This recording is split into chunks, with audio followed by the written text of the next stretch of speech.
श्री कृष्ण कन्हैया लाल की जय। श्री निजानंद स्वामी की श्री प्राणनाथ प्यारे की जय। महामत कहे महबूब की जेते अरस सुरत सो सब बैठी कदमों तले अपनी ए निश्वत अपनी निश्वत। श्री कृष्ण कन्हैया लाल की। यह 22वां प्रकरण, ये भी श्री राज्य के श्रृंगार का ही वर्णन का है, किंतु इसमें श्रृंगार को समेटने का प्रयत्न किया है, इसलिए श्रृंगार कलश इस प्रकार दिया। 3 श्रृंगार वर्णन का मतलब 3 का यहाँ संख्या के अर्थ में नहीं है, उन श्रृंगार का वर्णन जो उसमें अभी तक वर्णन किया है उसी को एकदम संक्षेप बना करके करेंगे और थोड़ा सा विरह की बात, विरह के हिसाब से दूसरे तरीके से वर्णन करेंगे। तो ये समझा रहे हैं, क्यों वर्णो हक सूरत अवलों कहीं न किन। पूर्ण ब्रह्म परमात्मा के स्वरूप का वर्णन कैसे करें, अभी तक ऐसा वर्णन किसी ने किया ही नहीं है। ये झूठी देह क्यों रहे सुनते ये वर्णन। तो पूर्ण ब्रह्म परमात्मा के स्वरूप का वर्णन सुन करके झूठी देह, झूठा तन कैसे रह सकता है। आत्मा को उसी समय विरह वेदना से शरीर को छोड़ ही देना चाहिए, ये कहना चाह रहे हैं। वर्ण न आशिक कर ना सके और कोई पहुँचे न आशिक बिना।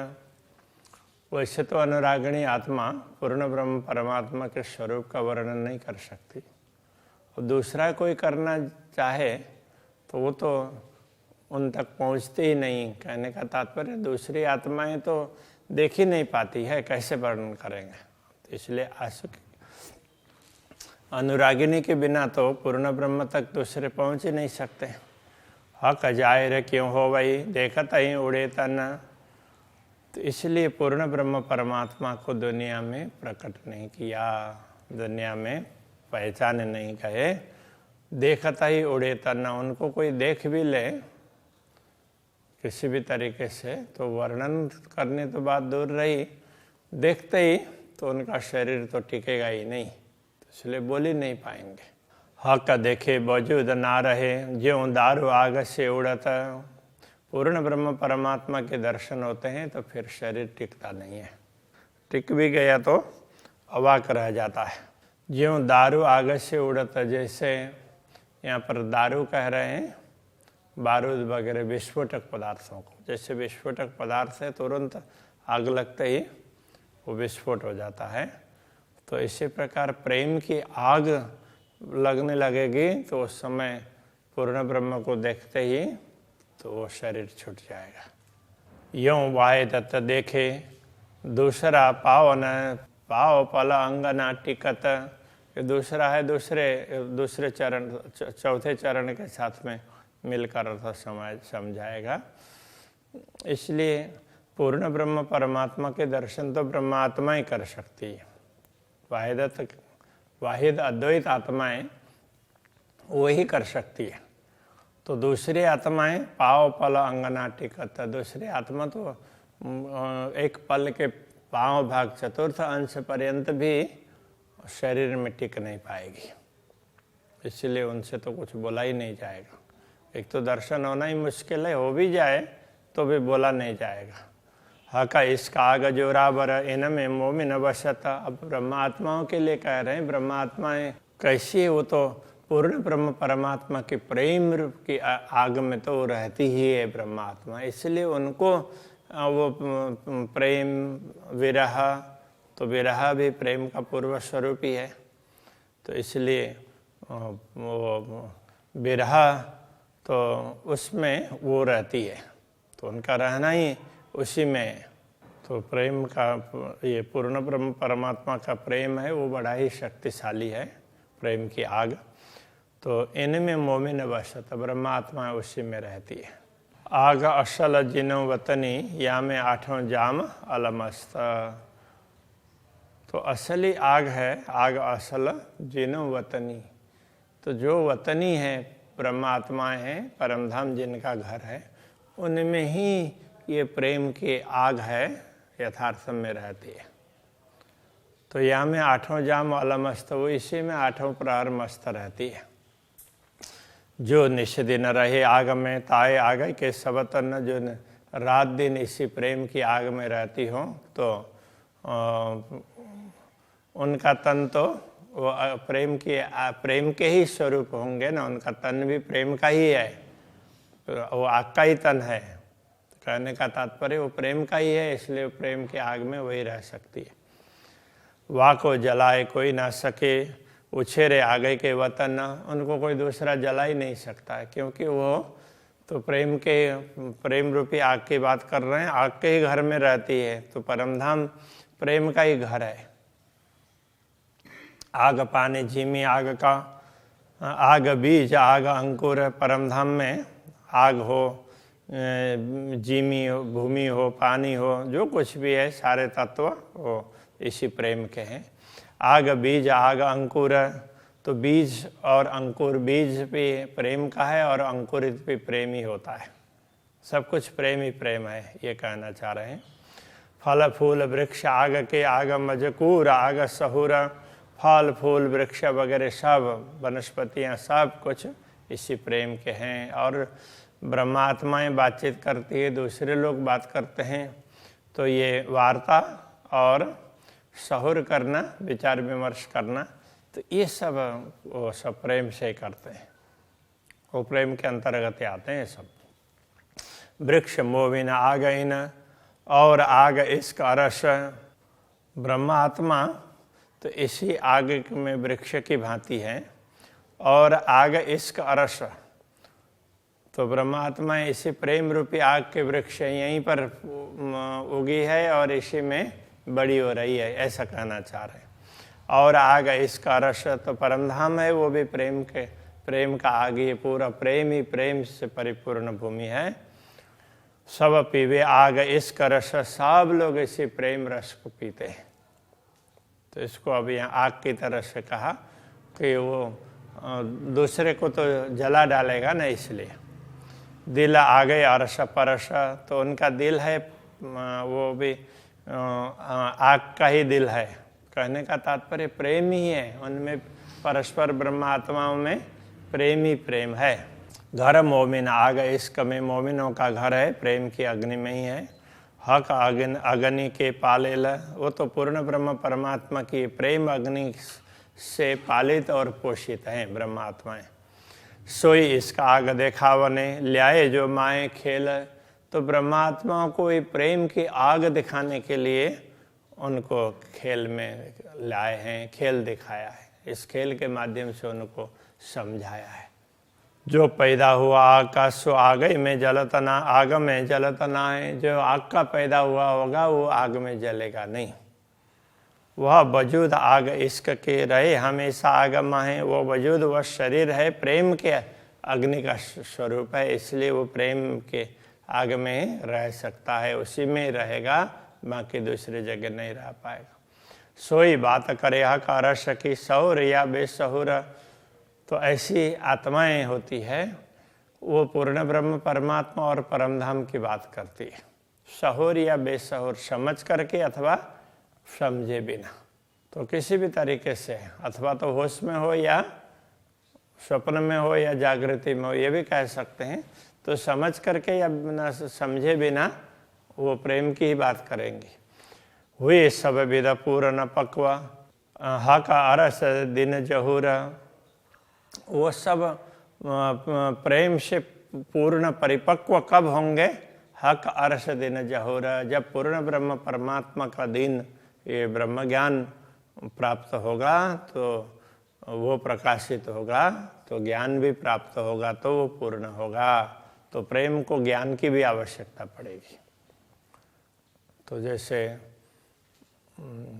ब्रज और रास में प्रेम तो था, रास तो यथार्थ में अक्षर ब्रह्म को दिखाने के लिए लीला हुई है, तो ब्रज लीला में परमात्माओं को दिखाने के लिए उसमें प्रेम था, तो पूरा पूरा प्रेम था, उसी को सतगुरु ने प्रकट किया है दुनिया में।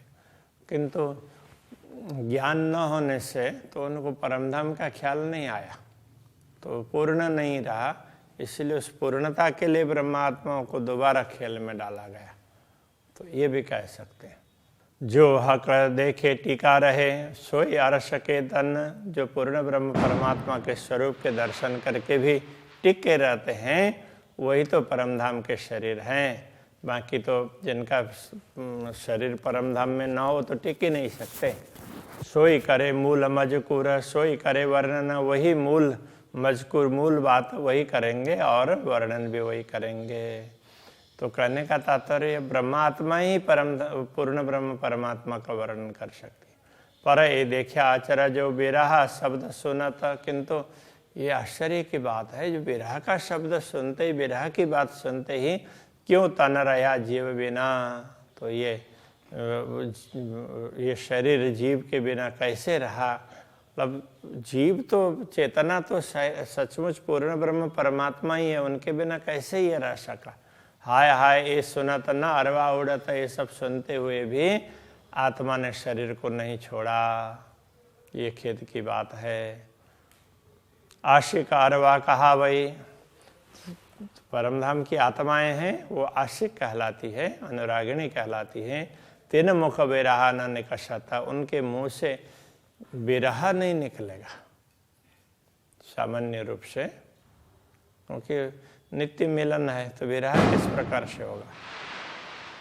जब दिल विरहा जानिया तब आई अंग चीर चलता। जब दिल ने विरह को जान लिया, पहचान लिया, तब उसकी एक आहा, विरह की आहा है, अब पूरे उसको अंग को चीर करके वो बाहर चली जाती है, तो शरीर को छोड़ करके परमधाम तक पहुंच जाती है। ये कहने का तात्पर्य।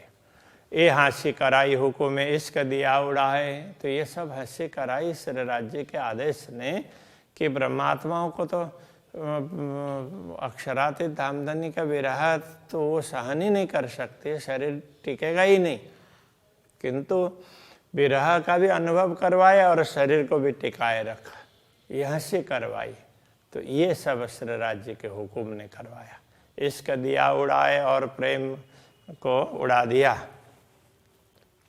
मुर्दा ज्यों इश्क बिना, इसलिए ये ब्रह्मात्माएं जैसे मुर्दा निष्प्राण, प्रेम के बिना निष्प्राण बन करके भी गावत विरहा लड़ाए, तो विरह का गायन करती है, लड़ा लड़ा करके, मतलब महिमा बड़ा चढ़ा करके विरह का गायन करती है। बाकी तो ये टिक ही नहीं सकते ना। कबू अरस रुए ऐसी ना करे जैसी हमसे हुई इन बेरा। परमधाम की आत्मा कभी ऐसा करती ही नहीं है जैसा हमसे इस बार हुआ है। अरस रूहों को विरह रसे हुए बेशक न लैया घेरा।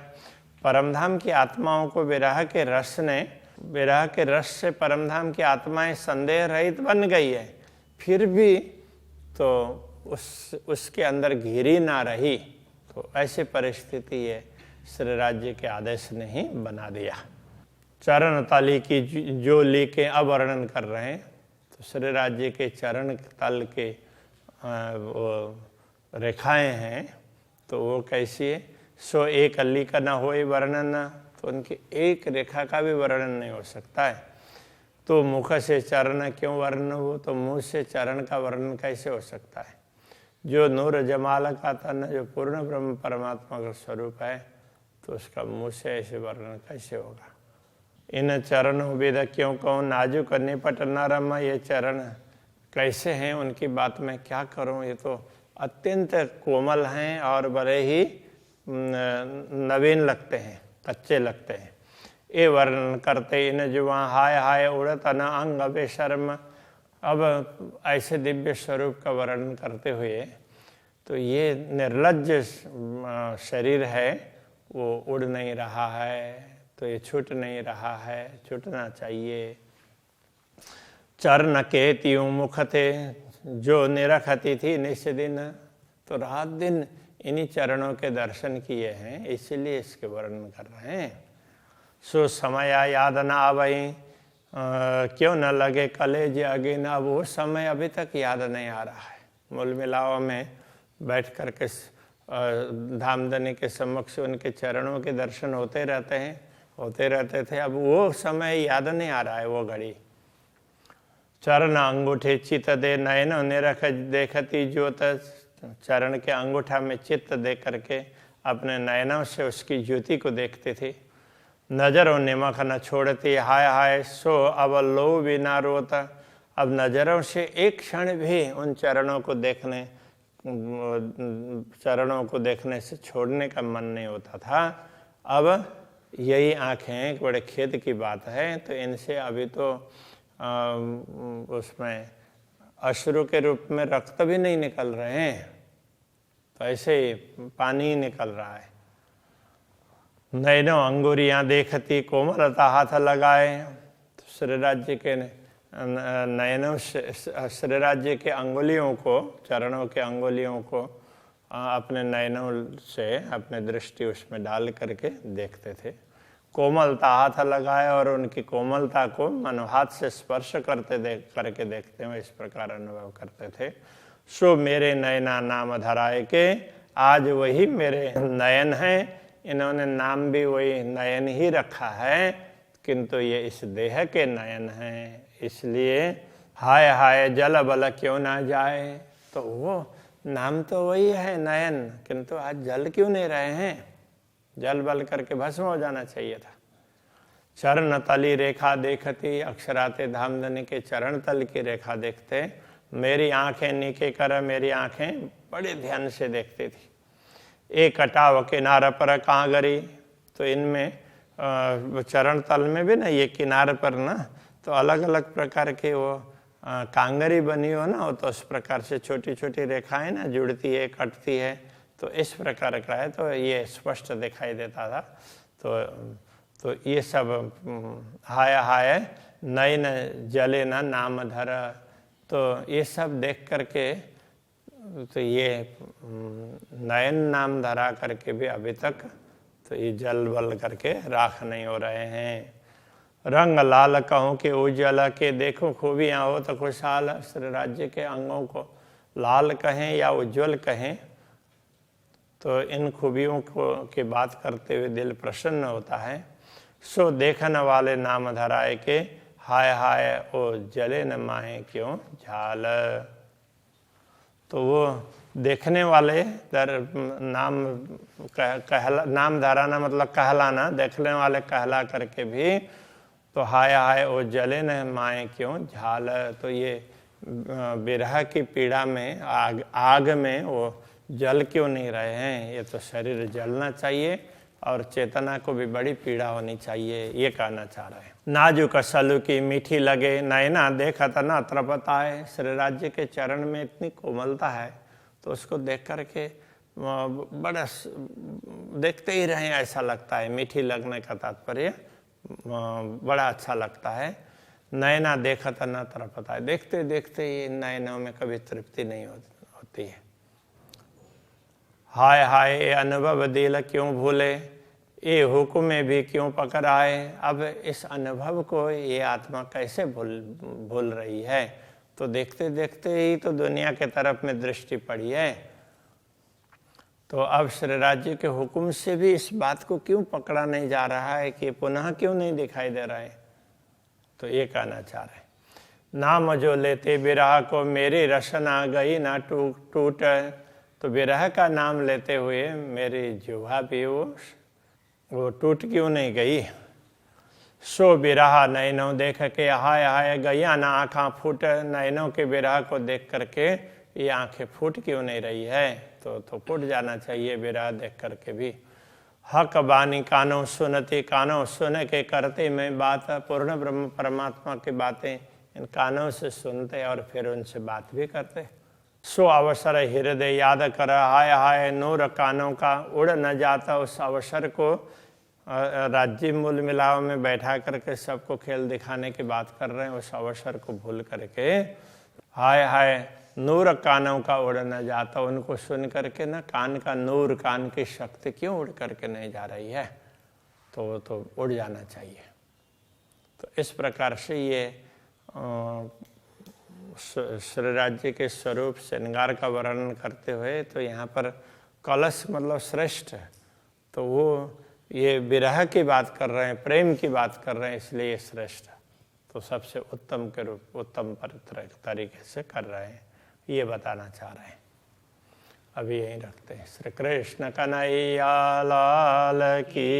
हाय हाय नूर कानों का उड़ न जात, हाय हाय नूर कानों का उड़ न जात, हक बानी कानो सुनती, हक बानी कानो सुनती, कानो सुन के करती में बात, कानो सुन के करती मैं बात।